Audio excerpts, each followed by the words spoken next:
America और Australia के बीच rare earth और क्रिटिकल मिनरल्स को लेकर एक बड़ा समझौता हुआ। अमेरिकी राष्ट्रपति डोनाल्ड ट्रंप और ऑस्ट्रेलियाई प्रधानमंत्री एंथनी अल्बनीज ने सोमवार को इस समझौते पर हस्ताक्षर किए। दोनों क्वाड पार्टनर्स के बीच एक समझौता ऐसे वक्त में हुआ जब चीन अपने रेयर अर्थ मिनरल्स की सप्लाई पर कंट्रोल कस रहा है।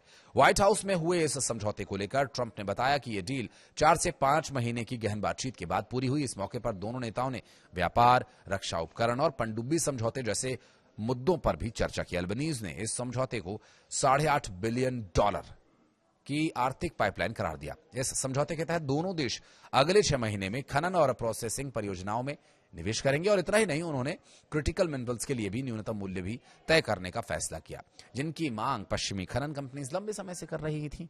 दरअसल चीन के पास दुनिया का सबसे बड़ा रेयर अर्थ रिजर्व है, लेकिन ऑस्ट्रेलिया भी इस क्षेत्र में एक प्रमुख खिलाड़ी है। और यही वजह है कि अमेरिका अपने क्वाड पार्टनर्स ऑस्ट्रेलिया पर निर्भर करता है, ताकि वो चीन की सप्लाई चेन पर निर्भर न रहे। लेकिन सवाल यह है कि जब अमेरिका अपने रणनीतिक साझेदारों से खनिज समझौते कर सकता है, तो भारत अगर चीन से अपने हित में इसी तरह की डील करे तो क्या दिक्कत है? अमेरिका और ऑस्ट्रेलिया के बीच यह डील केवल आर्थिक नहीं बल्कि भू राजनीतिक रणनीति का हिस्सा है। पश्चिमी देश अब चीन पर निर्भर कम करना चाहते हैं, क्योंकि रेयर अर्थ मिनरल्स जैसे नियोडीमियम और डिस्प्रोसियम और लेथेनियम इलेक्ट्रिक वाहनों, जेट इंजन और रक्षा रडारों के निर्माण में बहुत जरूरी पदार्थ हैं। और वहीं दूसरी तरफ चीन ने हाल के महीनों में रेयर अर्थ निर्यात नियंत्रण को और कड़ा कर दिया, जिससे वैश्विक सप्लाई चेन पर दबाव बढ़ गया।